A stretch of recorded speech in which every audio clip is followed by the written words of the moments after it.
Meu amor, olha o que eu comprei pra gente, um telescópio profissional. Chega de você ficar só nos seus livros, agora vamos ter noites românticas de verdade. Imagina, só nós dois aqui na cobertura, olhando as estrelas. Um hobby só nosso pra gente se reconectar como antes, sabe? A cara dele brilhava de orgulho, como se tivesse tido a ideia do século. Mal sabia ele que aquele presente não era para mim. E a reconexão que ele tanto queria ia acabar na frente de todo o condomínio. Antes de eu te contar como a vingança por uma promessa quebrada se tornou o botão de play que destruiu a reputação que ele construiu com tanto cuidado, já se inscreve no canal e ativa o sininho, porque essa história você não vai querer perder. Olha, eu sou a Elaine, e se tem uma coisa que eu amo desde criança, são as estrelas. Meu pai me deu um telescópio amador quando eu fiz 10 anos, e desde então, a astronomia virou meu refúgio. É uma paixão que não tem nada a ver com meu trabalho. Eu sou jornalista investigativa, então minha cabeça funciona com fatos, dados, provas. Talvez por isso eu ame tanto o céu. É um lugar onde a ordem é perfeita e previsível. Totalmente o oposto da minha vida nos últimos meses. Eu e o Otávio estávamos juntos há 10 anos. 10 anos. Nosso primeiro encontro foi num planetário. Juro. Ele era advogado corporativo, estava lá tentando impressionar um cliente e não sabia diferenciar um planeta de uma estrela. Eu, boba, achei charmoso ele ficar encantado quando expliquei as constelações. Ele sempre disse que admirava minha inteligência. Mal sabia eu que um dia ele ia usar isso contra mim. Ultimamente, as coisas estavam estranhas. Ele vivia no celular, sempre com um sorriso de canto de boca que não era para mim. As reuniões até tarde viraram rotina e o nosso diálogo era quase zero. E aí, do nada, ele aparece com aquele trambolho caríssimo, uma caixa gigante com um telescópio que custou, sei lá, uns 20 mil reais. A desculpa dele era essa: se reconectar. Ele, que nunca se interessou por nada além do próprio reflexo no espelho, de repente virou um astrônomo amador. E o pior, ele foi esperto. Pesquisou um evento real, uma chuva de meteoros que ia acontecer naquela semana e usou como pretexto. Amor, calibra ele pra gente? Deixa apontado para a constelação de Órion, que é o melhor ponto para ver os meteoros. Você que entende disso. E eu, ainda tentando acreditar que podia haver uma faísca de esperança, fiz. Passei horas alinhando as lentes, ajustando o buscador, deixando tudo perfeito. A noite da chuva de meteoros foi ok. Ficamos uns 20 minutos lá em cima, ele mais olhava para o celular do que para o céu. E logo inventou que estava frio e descemos. O telescópio ficou lá na cobertura, montadinho. A desculpa perfeita. E a verdade veio da forma mais banal e nojenta possível. 2 dias depois, ele estava se arrumando para sair no sábado à noite. Vou encontrar uns amigos do escritório, coisa rápida, ele disse, me dando um beijo seco. Eu já nem sentia mais nada. Só um vazio. Ele saiu e 5 minutos depois, o celular dele, que ficou na mesa de cabeceira, vibrou.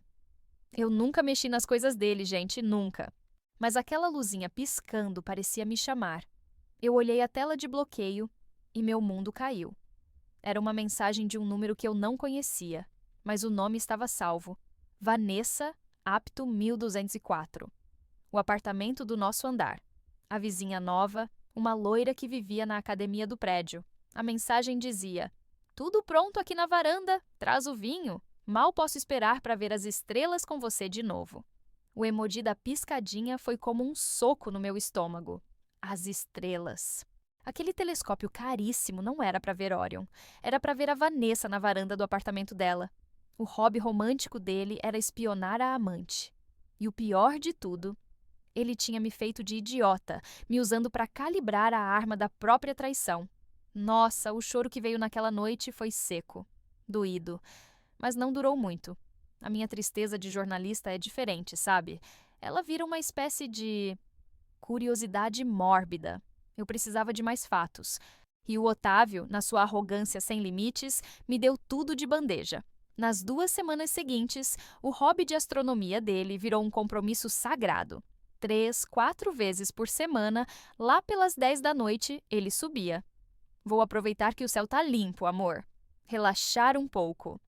E eu, da janela do nosso quarto, que tem vista para a área da cobertura, via a luz do celular dele acesa lá em cima.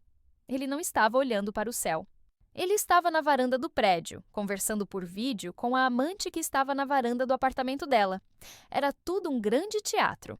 Ele ficava lá uns 40 minutos, depois descia com um sorriso relaxado e dizia: Vi uma nebulosa incrível hoje. Pena que você não se interessa mais. A humilhação era essa. Ele usava a minha paixão como álibi e ainda me culpava por não participar da farsa. A gota d'água foi quando, numa quinta-feira, ele chegou em casa falando sobre um investimento. Amor, pensei em usarmos aquela nossa reserva para dar entrada num imóvel na praia. Uma oportunidade única. O que você acha? Aquela reserva, o dinheiro que eu economizei por 5 anos, do meu trabalho, para a gente talvez comprar uma casa maior. Ele queria usar o meu dinheiro para construir um ninho de amor para ele e para outra. Foi ali que eu entendi que ele não ia só destruir meu coração, ele ia me levar à falência emocional e financeira se eu deixasse. Eu acho que o meu silêncio começou a pesar. Eu parei de perguntar como tinha sido a observação. Parei de sorrir.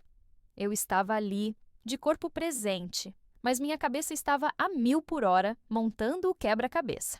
E o Otávio, como bom advogado manipulador, sentiu a mudança de temperatura. Ele percebeu que o gelo da minha indiferença era mais perigoso que uma briga quente. E então, ele lançou o despiste. Numa noite de terça, ele chegou em casa com um buquê de rosas e uma reserva feita num dos restaurantes mais caros da cidade. Sentou do meu lado no sofá, pegou minha mão e disse, com a cara mais sincera do mundo: Elaine, me perdoa. Eu sei que eu tenho sido um marido ausente, distante, o trabalho, a pressão. Eu me perdi um pouco. Mas eu não quero perder você. Aquela noite que a gente usou o telescópio juntos me lembrou do nosso começo, de como a gente era. Por favor, vamos tentar de novo, de verdade. Gente, o ator, o canalha. Ele estava me oferecendo uma falsa paz, um acordo de mentira para me acalmar, para que eu baixasse a guarda e ele pudesse continuar seu romance de varanda sem ser incomodado. Era a falsa vitória dele. E a minha parte mais fraca, aquela que ainda lembrava do homem do planetário, quis acreditar. Mas a jornalista dentro de mim, a que vive de provas, sabia que era só uma manobra. E eu entrei no jogo. Sorri, aceitei as flores, agradeci o jantar, fingi que acreditei em cada palavra. Deixei ele pensar que tinha vencido. Enquanto Otávio relaxava, achando que tinha me colocado de volta na caixinha de esposa compreensiva, eu comecei o meu Projeto Justiça. Eu encarei minha vingança como uma pauta de trabalho. Mapeei os envolvidos, ele, a Vanessa, os horários do hobby, os pontos cegos da cobertura, as regras do condomínio. O plano não foi emocional. Foi uma matéria a ser apurada, com uma conclusão bombástica que seria publicada no momento certo. Mas isso teve um custo, e um custo alto. Eu estava no meio da maior investigação da minha carreira, um caso de corrupção que podia me render um prêmio. Mas minha cabeça não estava lá. Eu passava as noites em claro, repassando os detalhes, cronometrando quanto tempo ele ficava lá em cima, pesquisando as plantas do prédio. Comecei a perder prazos no jornal. Minha editora me chamou para conversar. Disse que eu estava dispersa, que meu texto tinha perdido a força, e eu tive que fazer uma escolha. Naquele momento, a justiça pessoal se tornou mais importante que a profissional. Eu pedi para me afastarem do caso. Disse que estava com problemas pessoais. Eu sacrifiquei uma oportunidade de ouro, algo que eu batalhei por anos para conseguir, porque a minha paz de espírito tinha um preço, e a cobrança ia chegar para quem me tirou ela. Numa madrugada, enquanto Otávio roncava, eu subi até a cobertura. A noite estava fria e silenciosa. Lá estava ele, o telescópio, apontado para a janela dela. O monumento da minha humilhação. Eu passei a mão pelo metal gelado. Meu trabalho me ensinou a encontrar a verdade nos detalhes, a seguir o dinheiro. Mas minha paixão, a astronomia, me ensinou algo mais importante: a perspectiva. Bastava um pequeno ajuste, 1 milímetro de desvio, para mudar completamente o que se vê. Era hora de ajustar o foco, mas, dessa vez, era eu quem ia escolher para onde ele apontaria. A assembleia de condomínio foi marcada para uma segunda-feira à noite. O palco perfeito. O salão de festas estava com aquele cheiro de ar-condicionado que não é limpo há muito tempo, e a luz branca deixava todo mundo com uma aparência cansada. Otávio estava lá, na primeira fila, com a postura de advogado importante, pronto para reclamar do barulho do vizinho de cima, como sempre fazia. Ele adorava se impor nesses ambientes, mostrar que conhecia as regras, que era um morador exemplar. Eu sentei no fundo, quieta, apenas observando. O síndico, seu Givaldo, um senhor aposentado e extremamente metódico, começou a reunião lendo a ata anterior. 20 minutos se arrastaram. Quando chegaram nos assuntos gerais, Otávio levantou a mão. E aí, na sua arrogância infinita, ele mesmo cavou a própria cova. Senhor síndico, eu gostaria de parabenizar o condomínio pela segurança, mas também de registrar que objetos pessoais não deveriam ser deixados nas áreas comuns. Por exemplo, há um vaso de planta no corredor do 8º andar que está lá há semanas. Ele falou isso olhando em volta, esperando os aplausos. Seu Givaldo anotou na prancheta e disse: Obrigado pela observação, Dr. Otávio. Falando em objetos em áreas comuns, a sua esposa, Dona Elaine, me informou que o senhor instalou um equipamento de grande porte na cobertura, um telescópio. Otávio sorriu, inflando o peito. Ah, sim, um hobby, astronomia, uma beleza, recomendo a todos. O síndico continuou, sem mudar o tom. Pois bem, o regulamento é claro. Nenhum equipamento particular pode permanecer fixo nas áreas comuns. Solicito que o retire até amanhã. A expressão do Otávio mudou. O hobby dele estava em risco. Mas, seu Givaldo, é um equipamento sensível. Não posso ficar montando e desmontando. E não atrapalha ninguém. Fica num canto. Foi a minha deixa. Eu levantei a mão e falei com a voz calma e clara. Seu Givaldo, se me permite. O problema não é o telescópio, mas o uso dele. Eu mesma, que entendo do assunto, fui checar a calibração ontem e notei algo estranho. Todos os olhares se viraram para mim. Otávio me fuzilava com os olhos. Eu continuei. Ele não estava apontado para o céu. Estava apontado para uma das janelas do bloco B. Um burburinho começou na sala. Que absurdo! Invasão de privacidade! Gritou uma senhora. Otávio levantou, vermelho. Isso é um absurdo. Minha esposa está delirando. O telescópio está apontado para a constelação de Órion. Seu Givaldo, então, deu o golpe de misericórdia. Bom, isso é fácil de resolver. O equipamento ainda está lá em cima. Podemos subir e verificar para qual estrela ele aponta. Otávio ficou branco. Não há necessidade de expor minha família a esse ridículo. Mas era tarde. Metade dos moradores, farejando uma boa fofoca, já estava de pé, seguindo o síndico para o elevador. Subimos em silêncio. Chegando na cobertura, lá estava o telescópio, exatamente como eu deixei. Seu Givaldo, com toda a sua pompa, se aproximou e olhou pela lente. Ele ficou em silêncio por uns 10 segundos. E então, ele se virou. Não para o meu marido, mas para mim.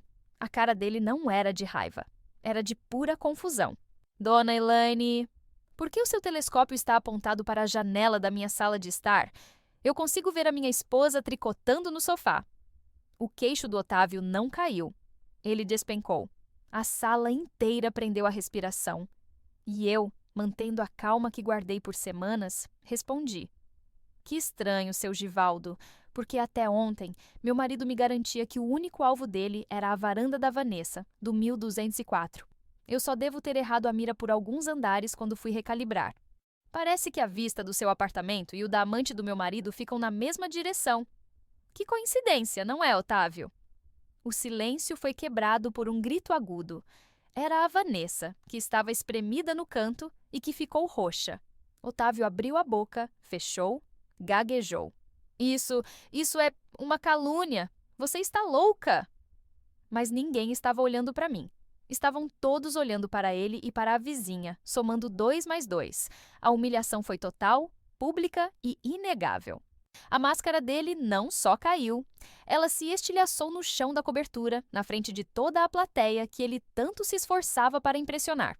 O resultado foi mais rápido do que eu imaginava. Em menos de uma semana, uma placa de "Vende-se" apareceu na porta do 1204. A Vanessa sumiu do prédio. Otávio tentou manter a pose por alguns dias, mas os olhares, os cochichos no elevador, o jeito como as pessoas mudavam de calçada, Foi demais para o ego dele. Ele saiu de casa na semana seguinte, levando só algumas roupas. O divórcio foi rápido. Ele não contestou nada, só queria que aquilo acabasse. Eu vendi o telescópio e usei o dinheiro para dar entrada no meu próprio apartamento. E a matéria que eu tinha abandonado? Eu pedi para voltar. Mergulhei no trabalho com uma força que eu não sabia que tinha e meses depois, a reportagem foi publicada, virou um escândalo na cidade. Eu não ganhei um prêmio, mas ganhei algo muito melhor: o respeito próprio de volta. Outro dia, numa noite de céu limpo, eu subi na cobertura do meu prédio novo. Não tinha nenhum equipamento moderno. Só eu, uma taça de vinho e o mesmo céu que meu pai me ensinou a amar. E pela primeira vez em muito tempo, eu olhei para a constelação de Órion e não senti nada além de paz. Uma paz silenciosa e estrelada. Mas agora eu quero ser sincera e jogar a pergunta para vocês. Usar a minha inteligência e o conhecimento que eu tinha para criar um escândalo público foi a única saída, ou eu acabei me tornando um pouco como ele, manipuladora para conseguir a minha justiça? A linha entre a justiça e a vingança é muito tênue, né? Me contem aqui nos comentários o que vocês acham, de verdade.